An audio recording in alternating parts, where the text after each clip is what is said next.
હમણાં આપણે સૌએ બહુ સુંદર એક કીર્તનનું શ્રવણ કર્યું. હો ચરણાત પત્ર કી છૈયા.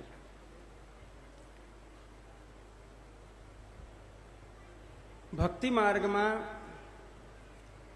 જીવાત્માની તત્પરતા એ ત્યારે જ થાય છે જ્યારે જીવની ચરણ કમલમાં પ્રપત્તિ છે. જ્યાં સુધી શ્રી ઠાકોરજીના કે શ્રી મહાપ્રભુજીના કે શ્રીમદ પ્રભુચરણ શ્રી ગુસાઈજીના ચરણ કમલનો એક આશ્રય નથી, ચરણ કમલનો અનન્ય આશ્રય નથી, એ ચરણ કમલમાં જીવની પ્રપત્તિ નથી, ત્યાં સુધી જીવને ભક્તિ માર્ગ ફલિત નથી થતો. શિક્ષાપત્રની અંદર પ્રથમ શિક્ષાપત્રમાં જ એના અંતિમ શ્લોકની અંદર જે ભક્તિ માર્ગના ભગવદીઓ છે એ ભગવદીઓના નવ લક્ષણ બતાવવામાં આવ્યા. એ નવ લક્ષણની અંતર્ગત સૌથી પહેલું લક્ષણ એ છે નિજાચાર્ય ચરણૈક પરાયણ. પોતાના નિજાચાર્ય એટલે શ્રી મહાપ્રભુજી અને શ્રી ગુસાઈજી એમના ચરણ કમલનો અનન્ય આશ્રય કરનારો આ ભક્તિ માર્ગની અંદર આગળ વધી શકે છે, આ ભક્તિ માર્ગનો અધિકારી થઈ શકે છે. પછી ચાહે એ ચરણ કમલનો આશ્રય તમે શ્રી ગોવર્ધનધરનો કરો, શ્રી મહાપ્રભુજીનો કરો, શ્રી ગુસાઈજીનો કરો કે શ્રી યમુનાજીનો કરો, ફલ એક સરખું મળવાનું છે, ફલ એક સમાન મળવાનું છે.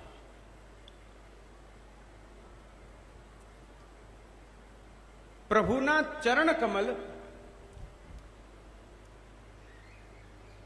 એ ભક્તિનું ઉદ્ગમ સ્થાન છે. ભગવદ ભક્તિનું પ્રાકટ્ય એ પ્રભુના ચરણારવિંદમાંથી થાય છે. જીવનમાં કર્મ માર્ગ ઉપર ચાલનારો, જ્ઞાન માર્ગ ઉપર ચાલનારો, યોગ માર્ગ ઉપર ચાલનારો જીવ સ્થિર નથી થઈ શકતો એટલો સ્થિર ભક્તિ માર્ગી જીવ હોય છે. કારણ કે પ્રભુનું ચરણ કમલ એ આશ્રય છે, એ આધાર છે.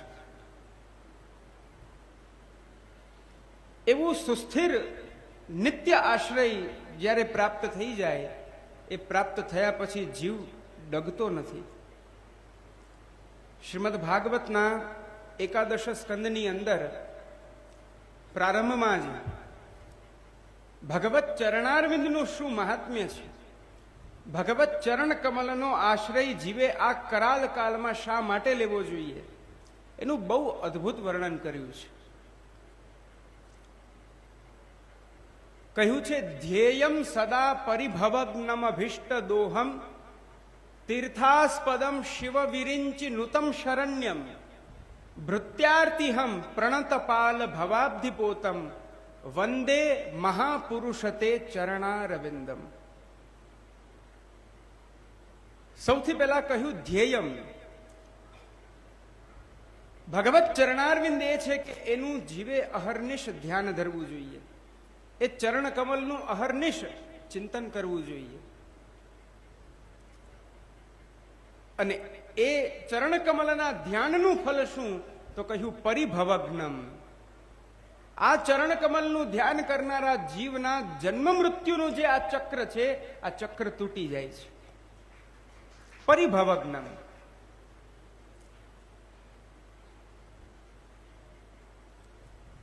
અનેક સાધનો કરો, અનેક યત્નો કરો, પરંતુ આ કાલચક્રમાંથી જો વિમુક્ત થવું છે તો એનો એકમાત્ર આધાર એ પ્રભુના ચરણારવિંદ, પ્રભુનો આશ્રય.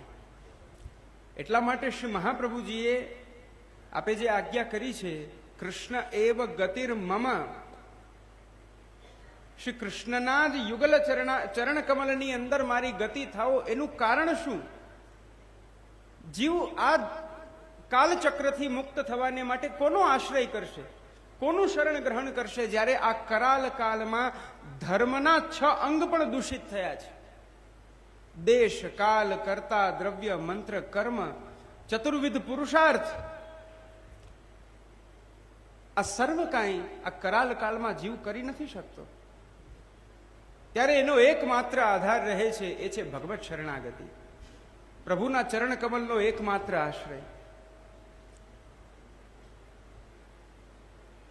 પરિભવગ્નમ, પ્રભુના ચરણ કમલનો આશ્રય કરનાર જીવ આ સંસાર ચક્રના જન્મ મૃત્યુના ચક્રમાંથી છૂટે છે. અભિષ્ટ દોહમ, એટલું જ નહીં, જેમ ઘરના આંગણે એક ગાય ઊભી હોય આપણી, તો એ ગાયને તમે જ્યારે પણ દોવો તો એ અમૃત સમાન દૂધ આપણને આપે છે. તો એ ગાયનું આપણા ઘર ઉપર રહેવું એ હિતકારી કે અહિતકારી? સ્વાભાવિક છે, હિતકારી છે. જ્યારે ઈચ્છા થાય ત્યારે આ ભૂતલનું અમૃત એટલે ગાયનું દૂધ એ આપણને એ પ્રાપ્ત કરે છે, એ આપણને પ્રદાન કરે છે, આપણે એને પ્રાપ્ત કરીએ છીએ. એ જ રીતના જેમ ગાય અભિષ્ટ પદાર્થનું દોહન દ્વારા વ્યક્તિને દાન કરે છે દૂધરૂપી અમૃતનું, એ જ પ્રકારે ભગવત ચરણ કમલ પણ એનો આશ્રય કરનારા જીવને અભિષ્ટ સર્વોત્તમ સર્વોત્કૃષ્ટ એવું ફલ પ્રદાન કરે છે, એ જીવની અંદર ભગવદીયતાનું સંપાદન કરીને. આ ભગવત ચરણ કમલનું મહાત્મ્ય છે. ધ્યેયમ સદા પરિભવગ્નમ અભિષ્ટ દોહમ તીર્થાસ્પદમ. ભગવત ચરણારવિંદ જ તીર્થરૂપ છે. ભગવત ચરણ કમલ જ એની અંદર સર્વ તીર્થો આવી જાય છે. આ ચરણારવિંદને છોડીને જો તમે કોઈ અન્યત્ર જો ગતિ કરી રહ્યા છો, અન્યત્ર ગમન કરી રહ્યા છો, તો ત્યાં તમને એ ફલ પ્રાપ્ત નહીં થાય જે ફલ તમને ઘરમાં પ્રાપ્ત થાય છે. શ્રી ઠાકોરજીના ચરણારવિંદ તીર્થ સ્વરૂપ છે. એ ચરણ કમલનો આશ્રય કરનારા જીવ પણ તીર્થરૂપ બની જાય છે. આ હું નથી કહી રહ્યો, સ્વયં શ્રીમદ ભાગવતની અંદર લખ્યું છે. ભવદ્વિધા ભાગવતા, ભગવદીઓ કેવા હોય તો કહ્યું તીર્થભૂતા સનાતન, સાક્ષાત તીર્થ સ્વરૂપ છે. કારણ કે એ ચરણ કમલનો આશ્રય લેનારા છે. કેવલ તીર્થ સ્વરૂપ છે એવું નહીં, પણ તીર્થી કુર્વંતી તીર્થાની. જો એવા ભગવત ચરણ કમલના આશ્રિત જે જીવો છે, એ જીવો કોઈ સ્થાનમાં જઈને પોતાના ચરણ રાખે છે તો એ સ્થાન પણ તીર્થરૂપ બને છે. જે ભગવદીઓનું જો આ મહાત્મ્ય હોય તો એ ભગવત ચરણ કમલનું શું મહાત્મ્ય હોય? એટલે કહ્યું તીર્થાસ્પદમ, અને કહ્યું શિવ વિરિંચિનુતમ શરણ્યમ. પ્રભુના ચરણ કમલ કેવા છે? શ્રી મહાપ્રભુના ચરણ કમલ કેવા છે? શ્રી ગુસાઈજીના ચરણ કમલ કેવા છે? તો કહ્યું શિવ વિરિંચિનુતમ શરણ્યમ. શિવ બ્રહ્માદિ અહર્નિશ જે ચરણ કમલનું, જે ચરણારવિંદની પદનખ ચંદ્રિકાનું ધ્યાન ધરી રહ્યા છે, એ આ ચરણ કમલ છે. ભૃત્યાર્તિહમ. હવે આપણને લગતો વિષય આવે છે. જીવોના સર્વ પ્રકારના લૌકિક અલૌકિક ઉદ્વેગ સંતાપ ને દૂર કરનારું આ ચરણ કમલ છે. લૌકિક ક્લેશ, લૌકિક ઉદ્વેગ મનમાં રાખીને પણ જો તમે આ ચરણ કમલનો આશ્રય કરો છો, આ ચરણ કમલનું શરણ ગ્રહણ કરો છો, આ ચરણારવિંદમાં પ્રપત્તિ કરો છો, તો ભલે તમે લોકાર્થી હો, ભલે તમે સંસારનું સુખ માંગવા માટે આવ્યા છો, છતાં પણ તમને એ ફલની પ્રાપ્તિ આ ચરણ કમલના અશેષ મહાત્મ્યથી થાય છે. પ્રણતપાલ. બીજી વાત કરી, શ્રી ઠાકોરજીના મહાપ્રભુજીના ચરણારવિંદ કેવા છે, શ્રી ગુસાઈજીના ચરણારવિંદ કેવા છે? તો કહ્યું પ્રણતપાલ. આજ સુધી એવું જોવામાં નથી આવ્યું કે આ ચરણારવિંદનો જેણે આશ્રય લીધો હોય અને એ ચરણ કમલે એને આશ્રય ના આપ્યો હોય. જે ચરણ કમલ પકડે છે પ્રભુ, તે જીવને પોતાના આશ્રયનું દાન કરે છે. પ્રણતપાલ. ચરણારવિંદમાં પ્રપત્તિ કરનારાનું પાલન કરે છે પ્રભુ. એના તમે ઉદાહરણો અનેકો જગ્યાએ જોઈ શકો છો. મર્યાદાથી પ્રારંભ કરું. વિભીષણજી જ્યારે ખબર પડી કે રામચંદ્રજી લંકાની આ બાજુ છે, સમુદ્ર તટ ઉપર ત્યાં બિરાજી રહ્યા છે અને ત્યાં સેતુબંધન એ કાર્ય ચાલી રહ્યું છે, તો વિભીષણજી તો રાવણ દ્વારા તો પરિત્યક્ત થઈ ગયા હતા. રાવણે એમને બહાર કાઢી મૂક્યા હતા, એમનો ત્યાગ કર્યો હતો, લંકામાંથી બહાર નીકળવાનો આદેશ આપ્યો. હવે જાય તો જાય ક્યાં? અને એમને ખબર હતી આ સાક્ષાત પુરુષોત્તમ છે અને આમના હાથે જ આ રાવણનો ઉદ્ધાર થવાનો છે, તો પછી હવે એનું જ શરણ ગ્રહણ કરવું. બહુ બરાબર નિર્ણય લીધો. અને એમના ગુપ્તચરો સાથે પોતે જ્યારે આવે છે ત્યારે એમને એમનો પરિચય પૂછવામાં આવે છે. તમે કોણ છો? શા માટે આવ્યા છો? વાનર સેના આખી તૈયાર થઈ ગઈ કે કદાચ કોઈ એવા છદ્મ વેશ ધરીને આવે ને અહીંયા યુદ્ધ ચાલુ કરી દે તો ક્યાં જવું? એટલે બધી તૈયારી કરી લીધી ને પૂછ્યું તો એમણે કહ્યું, પરિત્યક્તા મયા લંકા રાઘવમ શરણમ ગતઃ. હું આ લંકાને છોડીને આવ્યો છું અને હવે આ શ્રી રામચંદ્રજીના ચરણ કમલનો આશ્રય લેવા જઈ રહ્યો છું. એમ કરી પોતાના મસ્તકમાં જે મુકુટ હતો એ રામચંદ્રજીના ચરણારવિંદમાં મૂકી અને એને કહ્યું, પ્રભુ હું આપના શરણાગત છું. એ સમયે સમુદ્રનું જલ હાથમાં લઈ અને રામચંદ્રજીએ પ્રતિજ્ઞા કરી. આ મર્યાદા પુરુષોત્તમની પ્રતિજ્ઞા કહું, પછી પુષ્ટિ પુરુષોત્તમની વાત કરીશ. સકૃદેવ પ્રપન્નાય તવાસ્મિતિ ચ યાચતે અભયમ સર્વભૂતેભ્યો દદામ્યેતદ વ્રતમ મમ. રામચંદ્રજી કહે છે, હું જીવની કોઈ પણ પ્રકારની અપેક્ષા નથી રાખતો, કેવલ એક અપેક્ષા રાખું છું કે એકવાર ખાલી મારા ચરણ કમલમાં આવીને પડી જાય. ખાલી એકવાર મારા ચરણારવિંદમાં સાષ્ટાંગ દંડવત પ્રણામ કરીને મારા ચરણ કમલ પકડી લે, બસ. સકૃદેવ, સકૃદ એટલે એકવાર. સકૃદેવ પ્રપન્નાય, અને એ ચરણ કમલ પકડીને કહે કે હે પ્રભુ, તવાસ્મિતિ ચ યાચતે, હે પ્રભુ હું આપનો છું, હે ભગવાન હું આપનો છું, એવું ખાલી એકવાર બોલી દે. એ જીવ માટે હું વ્રત લઉં છું કે એ જીવના સઘળા કાળ ભયને હું ટાળીશ, એ જીવને હું અભયત્વનું દાન આપીશ. પ્રણતપાલ. આ બાજુ વ્રજવાસીઓ ઇન્દ્રની કોપવૃષ્ટિથી જ્યારે જોયું કે હવે કોઈ સાધન નથી, તો કહ્યું આ બધાનું કારણ શું છે? આ બધાનું કારણ છે આ ગોવર્ધન યાગ. જે ઇન્દ્રયાગ થવાનો હતો એ ઇન્દ્રયાગ અમે કર્યો નહીં, અને ગોવર્ધન યાગ કર્યો ને એનું પરિણામ આજે વ્રજ ડૂબી રહ્યું છે. આજે વ્રજની આ પરિસ્થિતિ છે. આ થયું કોના કહેવાથી? હવે એની પાસે જાઓ. આ કોના કહેવાથી અમે કર્યું? કૃષ્ણના કહેવાથી કર્યું ને, ચાલો હવે એની પાસે. પ્રભુ પાસે જાય છે અને ત્યારે પ્રભુની શરણાગતિ કરે છે. ત્યારે પુષ્ટિ પુરુષોત્તમ પોતાના પુષ્ટિરૂપી પુષ્ટિ શરણને પ્રકટ કરી અને સ્વમાર્ગીય આશ્રયનું દાન પ્રભુ ત્યાં કરતા આજ્ઞા કરે છે. પેલા તો વ્રજવાસીઓ કહે છે, કૃષ્ણ કૃષ્ણ મહાભાગ, હે મહાભાગ, હે શ્રી કૃષ્ણ, ત્વન્નાથમ ગોકુલ પ્રભુ, આપ અમારા બધાના સ્વામી છો, આપ અમારા બધાના નાથ છો, અમે આપના શરણે આવ્યા છીએ. આપના સિવાય હવે અમારી ક્યાંય ગતિ નથી, હવે અમારો કોઈ આશ્રય નથી. કૃપા કરી આ ઇન્દ્રની કોપવૃષ્ટિથી હવે આપ અમારી રક્ષા કરો. આટલું જ્યારે કહ્યું ત્યારે પુનઃ ભગવાને ત્યાં પાછી પ્રતિજ્ઞા લીધી. અહીંયા પુષ્ટિ પુરુષોત્તમની પ્રતિજ્ઞા છે.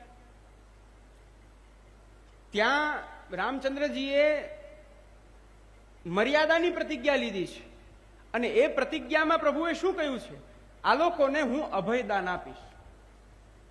પણ એ અભયદાન પ્રભુ કેવી રીતના આપે, શું આપે, એની કઈ ચોખવટ નથી કરી, એનો કઈ ખુલાસો નથી કર્યો. પણ અહીંયા પ્રભુ એનો ખુલાસો કરે છે. ઇન્દ્રની સામે જોઈને પ્રભુ કહે છે કે જો હવે આ આખી વાત બદલે છે. ઇન્દ્ર, અત્યાર સુધી આ બધા તારા અપરાધી છે, હું માનું છું, ચાલો, પણ હવે મારા શરણે આવ્યા છે. હવે આખો આ વિષય બદલી ગયો. અત્યાર સુધી તારા દોષી હતા, હવે મારા શરણસ્થ છે, એટલે સાવધાન. ઇન્દ્ર કહે કેમ? તો કહ્યું તસ્માન મચ્છરણમ ગોષ્ઠમ. આ ગોષ્ઠ એટલે આખું વ્રજ આ મારા શરણે આવ્યું છે. મન્નાથમ, મને પોતાનો નાથ માર્યો, અને મત પરિગ્રહમ, મારા શરણે આવ્યા છે માટે મેં એમનો હાથ પકડ્યો છે. મન્નાથમ મત પરિગ્રહમ, અને મારા દ્વારા એ જીવનું કરાવલંબન કરવાને કારણે ગોપાએ સ્વાત્મયોગેન, આ મારા જીવોને માટે હું સ્વયં મારા પ્રયત્નોથી, મારા યત્નોથી, મારા પુરુષાર્થથી આ જીવોની રક્ષા કરીશ, કરીશ અને કરીશ. પ્રણતપાલ, પ્રભુના ચરણ કમલ એ પ્રપત્તિ કરનારાનું પાલન કરનારા છે. ભવાબ્ધિ પોતમ હો ચરણાત પત્રકી છૈયા. આ ચરણ કમલ રૂપી છત્ર અહર્નિશ મારી ઉપર બિરાજો, એવું શા માટે કહેવામાં આવ્યું છે? કારણ કે ભવાબ્ધિ પોતમ, આ ચરણ કમલ જ એક એવી નૌકા, પોત એટલે નૌકા, આ એક એવી નાવડી છે કે આના આધારે જીવ આ ભવસાગરથી પાર જઈ શકે છે. હમણાં જ ક્યાંય પ્રવચન કરતો હતો ને અચાનક આ દૃષ્ટાંત આવ્યું યાદ, અને ત્યાં મેં કહ્યું હતું, અહીંયા પણ આપ સૌને કહી રહ્યો છું. સમુદ્રના અંદર એક નાનકડી એવી નાવડી લઈને જ્યારે તમે જાઓ, એ વ્યક્તિ નાવિક જે એકલો છે, ચલાવનારો એ એકલો જેમાં બેઠો છે, અને બંને બાજુ હલેસા છે ને એ નૌકા સમુદ્રમાં ચલાવી રહ્યો છે. અને માનો કે સમુદ્રમાં તોફાન આવ્યું, તો સમુદ્રની અંદરનું તોફાન બહુ ખરાબ. એવું કહે કે 10-10 ફૂટ સુધી આમ મોજા ઉછળીને આવતા હોય સામેથી, એટલા વેગથી જલનો પ્રવાહ આવતો હોય. તો એમાં નાનકડી એવી નાવડી હોય આમ 6-1 ફૂટની, તો શું એ આ સમુદ્રમાં, આવા ભયાનક ઉત્પાતી સમુદ્રની અંદર શું એ નાવડી એમને રહેવાની છે, પાર ઉતરવાની છે? જરા હા કે ના તો કહો. અને એની સામે એક મોટું જહાજ હોય, જે જહાજની અંદર એક આખું નગર સમાઈ જાય એટલું મોટું જહાજ હોય, એવું મોટું વહાણ હોય. અને એ વહાણમાં બેસીને જો તમે જતા હો તો આવા તોફાન આવી જાય અને વયા જાય. તમે જ્યારે સૂઈને ઉઠો ત્યારે કોઈ કે તમને ખબર પડે, ઓહો તોફાન આવ્યું હતું, અમને તો ખબર જ નથી પડી. કેમ? એ સમુદ્રની સામે એ મોટું જહાજ એ સર્વથા સક્ષમ છે. એ વિશાલમાં વિશાળ લહેરોના એ શૃંખલાઓને તોડીને એ પોતાના માર્ગને આગળ વધારતું રહે છે. પોતાના લક્ષ્યની, પોતાની ગતિની અંદર એ ગતિમાન છે. આ કરાલ કાળની અંદર જે આપણે સંસારની અહંતા મમતાનો અસદ આગ્રહ આપણા જીવનમાં રાખીને બેઠા છે ને, આ એ 5 ફૂટની નાવડી છે. અને કોઈની માટે રહી જાય છે તો પણ ભાગવતમાં એક બીજી વાત કહી છે. માની લો એક વાહનમાં કોઈ બેસી અને કોઈને ત્યાં ડ્રોપ કરવા જાય છે, બીજા લોકો લાઈનમાં ઊભા છે, તો એના માટે શું કરવું? હવે બીજું વાહન ના આવે તો? ઘણી એવી મોટી મોટી તમે મોલમાં ને કોઈ એવી જગ્યાએ જાઓ તો ત્યાં પેલી ગલ્ફ કાર ને બધી હોય, તો ત્યાં એવી વ્યવસ્થા હોય કે 10 કે 12 કાર જ હોય. આમ લોકો ઘણા છે પણ પછી વારાફરતી એ ક્રમ ચાલતો રહે. તો અહીંથી ફોન કરવામાં આવે કે ભાઈ અહીંયા વાહન પૂરું થઈ ગયું છે, હવે તમે જલ્દી આવો, લોકો ઘણા બધા અહીંયા રાહ જોવે છે. એવું થાય ને? તો એને એ પાછું વાહન પાછું આ લોકોને તેડવા આવે છે. ભગવત ચરણ કમલ રૂપી નૌકા કઈ આવું જ કરી રહી છે. શ્રીમદ ભાગવતના 10મ સ્કંદના 2જા અધ્યાયની અંદર દેવતાઓ સ્તુતિ કરતા ભગવદીઓને બહુ ઉત્તમ કાર્ય કરનારા એવું બતાવ્યું છે. આ ભગવદીઓ શું કરે છે? સ્વયં સમુત્તીર્ય સુદુસ્તરમ દ્યુમન. આ ભવસાગરથી આ ભગવદીઓ પાર ચાલ્યા જાય છે એ ચરણ કમલ રૂપી નૌકાનો આશ્રય લઈને. પણ એ કેવલ જતા નથી, ભવત્પદાંભો રૂહનાવમત્રતે નિધાય યાતા સદનુગ્રહો મહાન. એ ચરણ કમલમાં બેસીને પાર નથી જતા, ત્યાં જઈને પાછા એ ચરણ કમલને વિનંતી કરે છે કે આપ ત્યાં પધારો, હજી મારા જેવા ઘણા જીવો છે. અને એ ચરણ કમલ રૂપી નૌકા પુનઃ ત્યાં પાછી પધારે અને એ જીવો પુનઃ એનો આશ્રય લે અને આ ભવસાગરથી પાર જાય છે. ભવાબ્ધિ પોતમ, પ્રભુના ચરણ કમલ એ નૌકા સમાન છે. વંદે મહાપુરુષતે ચરણારવિંદમ. આવા પ્રભુના એ ચરણ કમલને જીવે અહર્નિશ ધ્યાન ધરવા જોઈએ. આ પ્રભુના ચરણારવિંદ છે. અને એ ચરણ કમલનું છત્ર એક નિજ ભક્તના મસ્તક પર સદાને માટે એમનેમ રહે છે. એક ક્ષણ પણ જો એની વિસ્મૃતિ થઈ તો આસુરાવેશ આવે છે. એક ક્ષણ પણ જો જીવ એ ચરણ કમલનો આશ્રય છોડે છે તો આ કરાલ કાલ એનું ભક્ષણ કરી જાય છે. આ વૈષ્ણવનું કર્તવ્ય છે, આ વૈષ્ણવનું સ્વરૂપ છે. આ ચરણ કમલ જ વૈષ્ણવનું શરણ છે. શરણનો એક અર્થ થાય છે ઘર. સમજો છો મારી વાતને? ગમે ત્યાં જાઓ, ગમે ત્યાં ફરો, ગમે તેટલું પરિભ્રમણ કરો, પણ એક બહુ સરસ કહેવત છે, દુનિયાનો છેડો ઘર. પાછું ઘરે તો આવું જ પડે ને. આ સંસારના અસદ આગ્રહની અંદર તમે ગમે તેટલા ફરો, ગમે તેટલા જાઓ. ઉપનિષદ બહુ સરસ એક વાત સમજાવે છે પક્ષીઓના દ્રષ્ટાંતથી. સવાર પડે અને વૃક્ષમાંથી પક્ષીઓ ઉડી જાય અને સાયંકાળ થાય ત્યારે પુનઃ પાછા એ જ વૃક્ષમાં આવી જાય.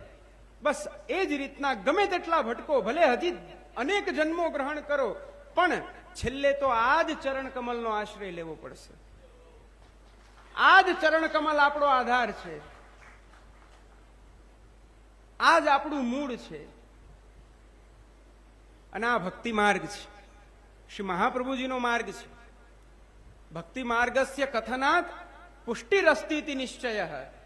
શ્રી મહાપ્રભુજીનો માર્ગ હોવાથી આ ચરણ કમલનો જો આશ્રય કરો તો જીવનું પોષણ જ થવાનું છે. જીવની ક્યારેય અન્યથા ગતિ નથી થવાની. આ આપણા સૌનું કર્તવ્ય છે. અને એટલા માટે જ શ્રી મહાપ્રભુજી આજ્ઞા કરે છે, તસ્માત સર્વાત્મના નિત્યમ શ્રી કૃષ્ણ શરણમ મમ વદદ્ભિરેવમ સતતમ સ્થેયમિત્યેવ મે મતિ. અહર્નિશ એ ચરણ કમલના જો શરણનું તમે ધ્યાન ધરો, એનું સ્મરણ કરો, એનું ચિંતન કરો, તો આ કાલ તમારો સ્પર્શ નથી કરતો. જીવની અંદર ભગવત ધર્મોની પ્રાપ્તિ થાય છે. અને ભગવત ધર્મોની પ્રાપ્તિ થતા જીવને લૌકિક દુઃખો સ્પર્શતા નથી. આ હું નથી કહી રહ્યો, સ્વયં શ્રી મહાપ્રભુજીના વચનો છે. સ્વયં શ્રી વલ્લભ આપણને આજ્ઞા કરી રહ્યા છે. ભગવત ધર્મ સામર્થ્યાત વિરાગો વિષયે સ્થિર ગુણૈર હરિ સુખ સ્પર્શાન ન દુઃખમ ભાતિ કરહિચિત.